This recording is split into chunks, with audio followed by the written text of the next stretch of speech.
All right, I know what you all came here to see.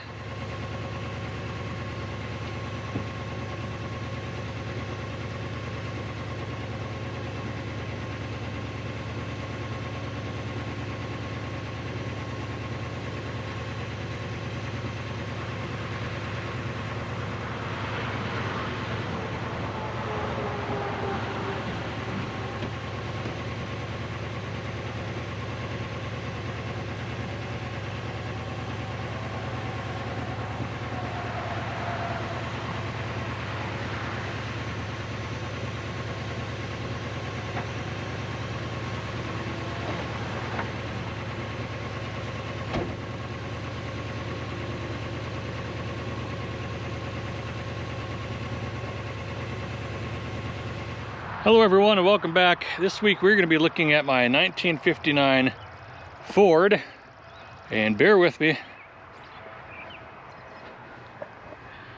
Fairlane 500 Galaxie, and no, we're not done yet, Skyliner. So this poor car has more badges on it than it knows what to do with. Got Galaxie again there on the side, Fairlane 500 back here in the rear. I believe it was mid-59 that Ford decided to introduce the Galaxie badge, and I think it only ended up on about half of the cars. Sometimes you see them with, sometimes without. And then I believe right after this they decided to make them two separate cars. So I hear people refer to this thing all the time as that a 59 Skyliner or a 59 Galaxie or a 59 Fairlane 500, and yes, it is all of the above.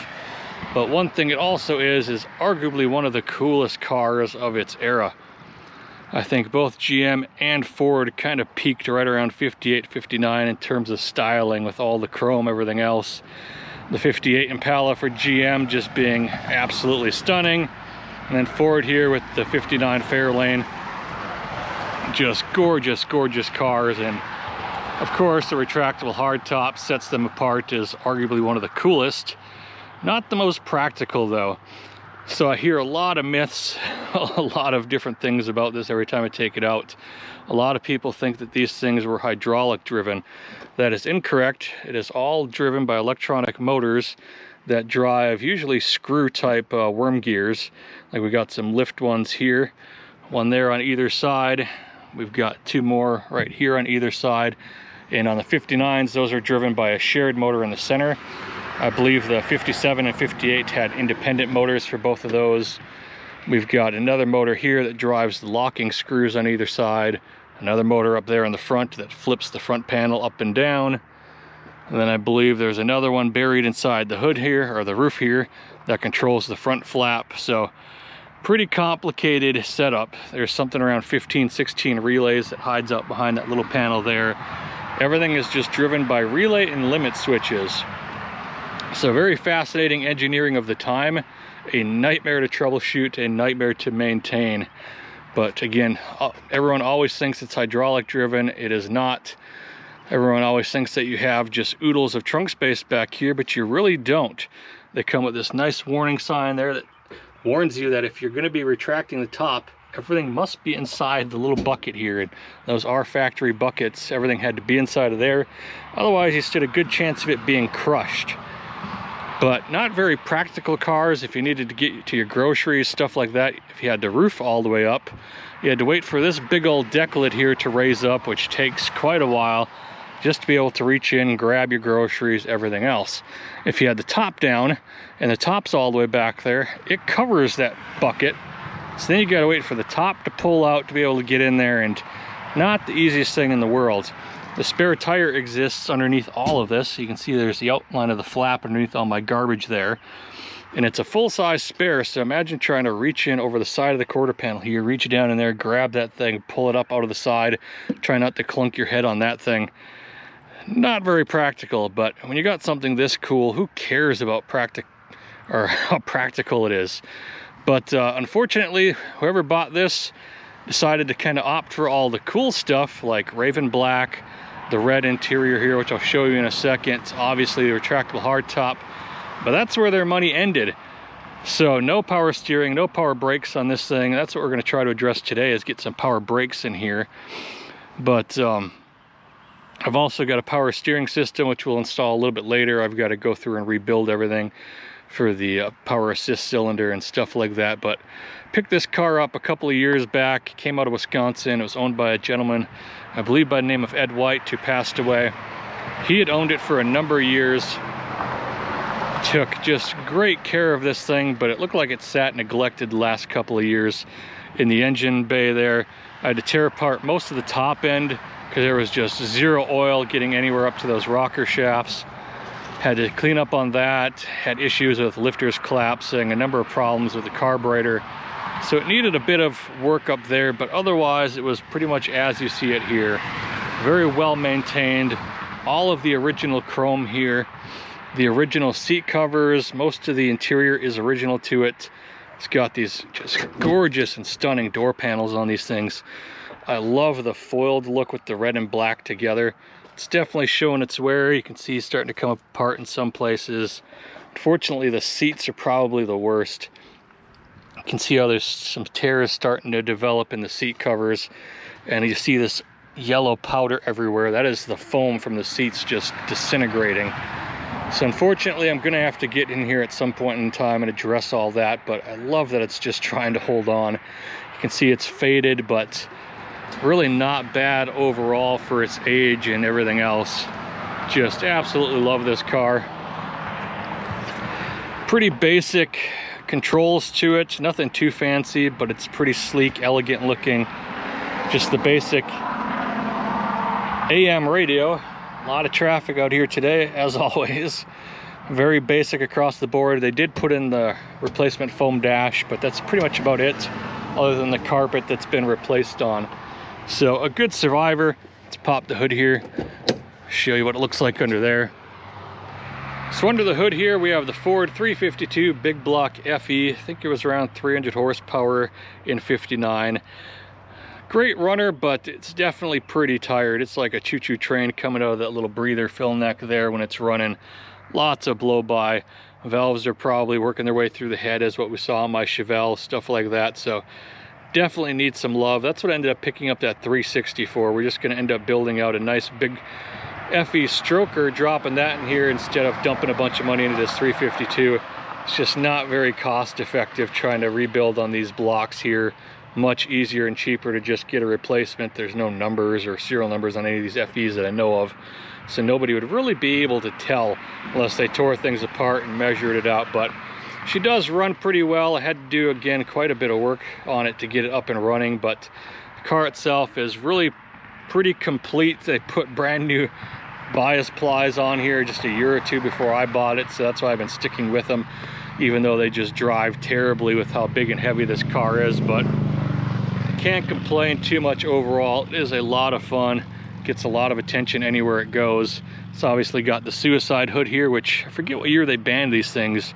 They were the old head choppers, since if you got in an accident, something like that, instead of the hinges being back here to kind of let this thing fold up, they just bounce up and come flying through the windshield there and try to take you out at the neck. But great car, very hard to keep clean, obviously being black. It was restored sometime, I believe, in around the 80s.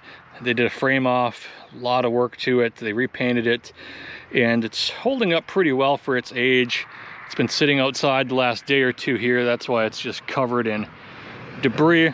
All of the chrome trim and stuff like that is all original to the car, so just a very neat survivor. So got a couple of things again to take care of. Want to get the power brakes in here. Got to tune on it just a little bit. I think the timing's pretty soft on there, so I'm going to try to add a little bit more timing in there. Get the idle up just a tad bit, but other than that, not too much to do, so let's get to it. Now some of you might be wondering where the old Chevelle is. She's right here. Been going through, just getting some miles on her, getting her through the break-in, just getting those rings settled in, taking care of a few little small issues that have cropped up. So you'll see this probably next week, and hopefully then we'll have her all dialed in and ready for the track. All right, I've got her over the pit here, and let's take a look. As you can see, a lot of the hardware under here looks pretty new. So not a whole lot of miles on this thing after they went through and did kind of the frame off on it. Everything looks to be pretty solid up here. Looks like we got a couple of pieces that were probably repainted. Just noticed I got one bolt here that's kind of loose and hanging out, so Gonna take that out for now. We'll try to get that back in its home. Everything else is looking pretty good here at the front. This is really the first time I've been under here as well. So making our way back here. Everything looks pretty good on the engine. Got a little bit of an oil there back at the transmission. But things are looking pretty good. Nice and clean here. Maybe just a touch of rust up in this support right there. Not bad. Maybe I'll get under there, clean that up, and try to seal on that to make sure it doesn't get any worse. But you can see just the tiniest little mufflers under this thing. It's kind of crazy. But yeah, very, very clean underneath here. Trying to check and see if I notice any obvious places where that exhaust leak might be coming from at this point in time. But let's make our way a little bit further back. Floors look really good. Looks like we might have a rear output shaft seal there on the transmission leaking. There's definitely a lot of fluid around there. Have to address on that at some point in time.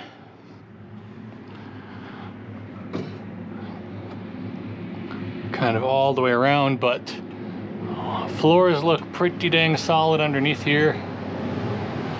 She looks pretty dang good. Alright, so I'm going to go around now and try to figure out where this exhaust leak's coming from. It sounds like it's over here on the passenger side, which unfortunately is kind of tucked up underneath everything. Can't really see it on this side because of the engine mount, so looks like it's right there. Gonna go ahead, check and see if that's tight. See if I can figure out anywhere else it might be leaking at.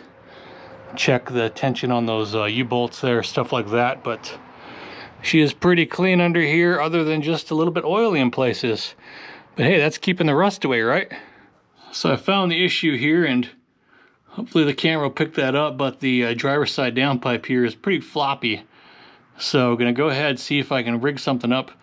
Nobody nearby has a gasket on hand, but found this guy here, which I ended up cutting off of a manifold gasket. Might be a pretty approximate close to that size. So we're gonna see if we can rig something up just temporary, get it to sound at least a little better. Got a car show coming up in a day or two. Definitely not gonna be able to get the correct gasket that quickly, so temporary fix it is. So we were in luck here, so that piece that I ended up cutting off of the manifold gasket there ends up having the same inside diameter of what was left of the old gasket I pulled out of there. So as you can see, I just kind of had to drill in another bolt hole there. I have to wallow out the one here down by my thumb ever so slightly, but should work out just fine for our purposes. The bolts in there thankfully came out nice and easy, so this should end up working just fine. Alright, I think that should take care of the issue. I got that all nice and tight up there now. Got that gasket in place. Looks like it seals up pretty good. That should hopefully do it. So I've got her up and running here, and you can see just how much of a choo-choo train she is. Lots of blow-by. Sounds pretty good though. That exhaust leak being cleaned up definitely makes it sound so much better. Can I go ahead and check on the timing on this thing here, see if I can get it a little bit more dialed in here. I think I had it pretty tame. I'm gonna try to add a couple more degrees, see if it gets just a touch better, but it's a little bit weird going from doing the GMs over to a Ford with the way that everything's numbered different, so kind of got me there at first. Gonna go ahead and get it connected up to the correct number one this time and check on that timing. All right, so I gave her just a little bit more base timing there, got her around like 37 degrees all in. She was down around like 32, somewhere around there.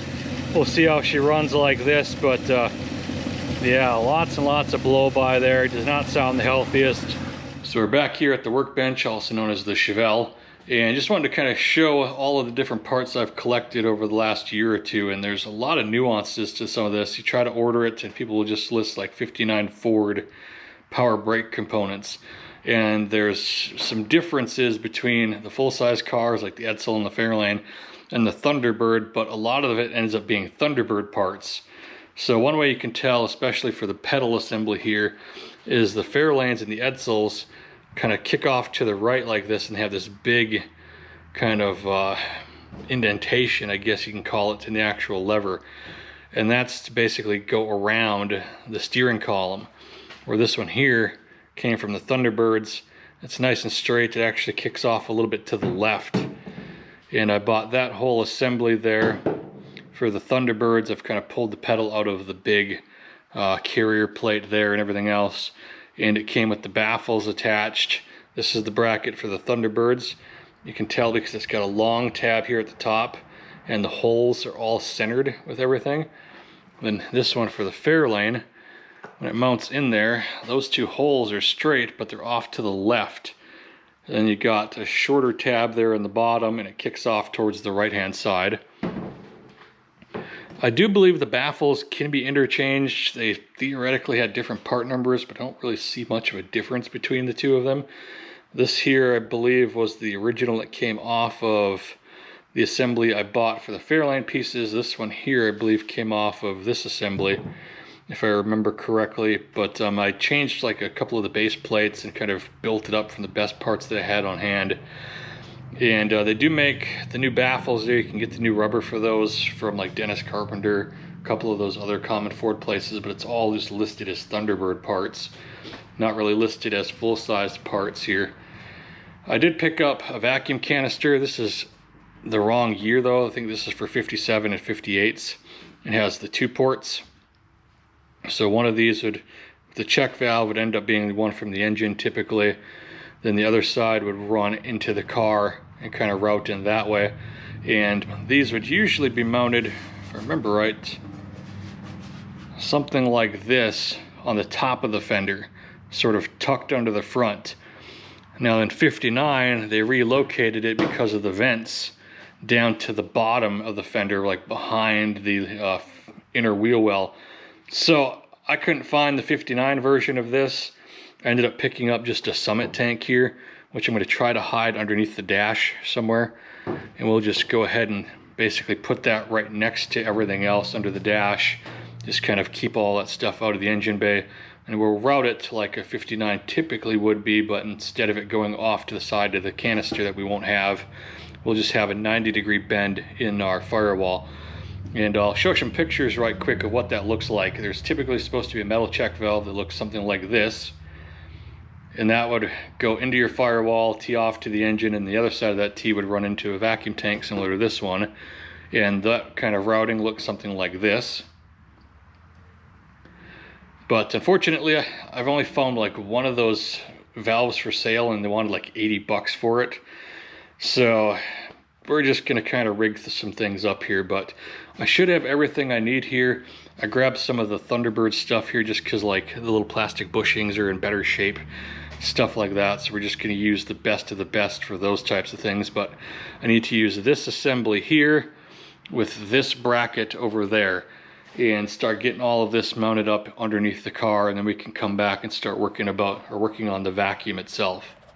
So up here underneath the dash, I've started to get to work already. I got the old pedal pulled out. I took the 2 right-hand bolts, which are the passenger side bolts, out of the master cylinder.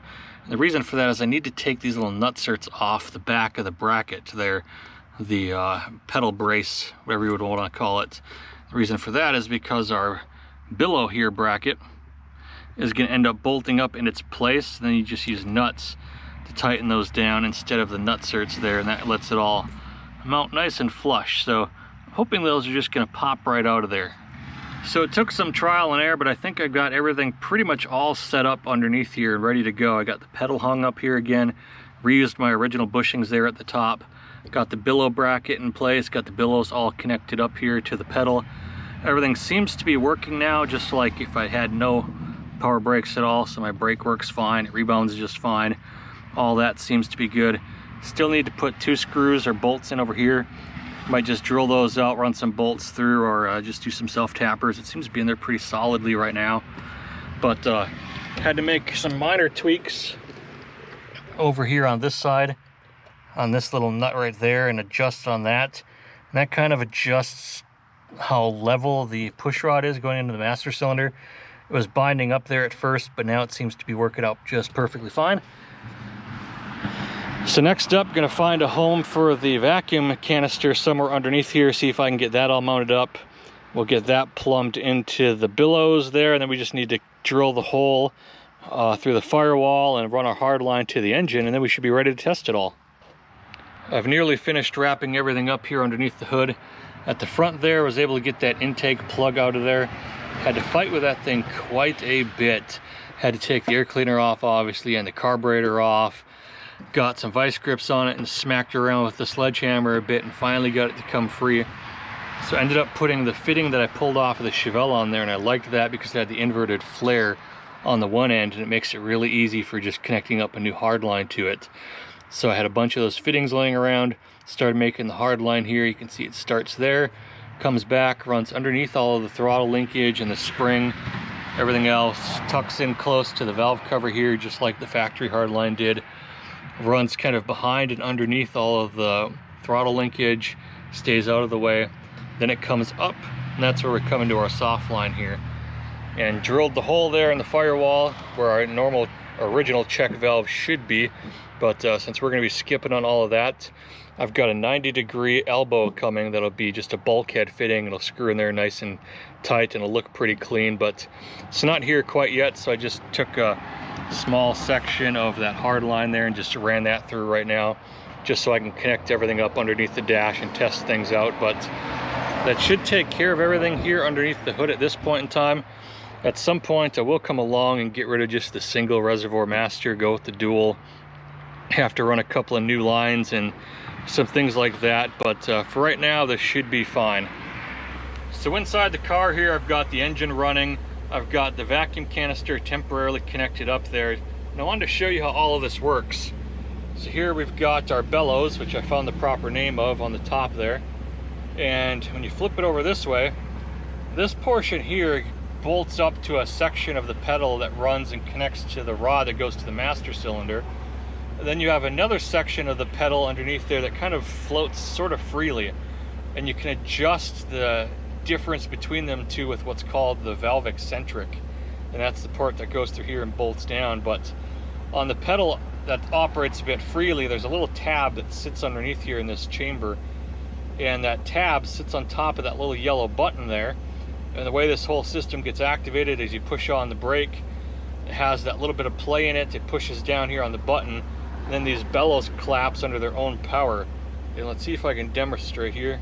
I'm going to push down on the activation button, and you can see how it sucks the bellows in on its own. You let go, obviously they expand again.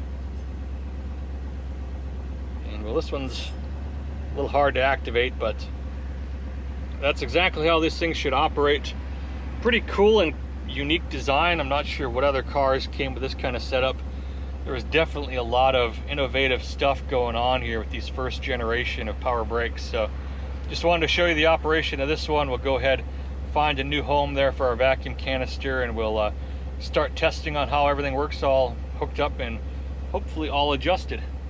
So everything should be wrapped up here other than just waiting for the bulkhead fitting to come in. Got everything kind of dialed in down here. Seems to be working pretty good. Takes very little effort there to put a decent amount of pressure on the brake. So gonna go ahead and go out for a quick little drive here, make sure everything's working out pretty good. There's a couple adjustments you can make. There's the eccentric right here at the center that kind of tunes on the engagement of the actual assist itself. And there's the one on the other side that we played with earlier that connects to the rod that goes into the master cylinder. You can kind of either put that a little bit more forward or a little bit more back. It also adjusts kind of the up and down depending upon how off center you have it, but seems like everything's working now. No more binding, everything seems to be pretty happy, so hopefully that does it. Went for a quick test drive there and everything seems to be working out beautifully. The power assist makes a huge difference in the feel of the pedal. Now it is a little bit soft, it does go down a lot further than I'd like. Probably need to bleed on it, perhaps change out fluid, but I do plan on putting the dual reservoir master in here as well, and I'll upgrade to a power brake version at that time as well. Should help a lot with the feel of the pedal. The new exhaust gasket seems to have taken care of the leak. It sounds a whole lot better. Those couple of degrees of timing made a massive difference as well. It's driving really nice now. So I'm pretty happy with the progress. I think that's going to do it here this week. We'll be back next week on the Chevelle. getting it through break-in again, just trying to get those rings settled in, taking care of the last couple of issues that crop up and getting it ready for the track. Just want to thank you all once again for watching, and I'll catch you next week.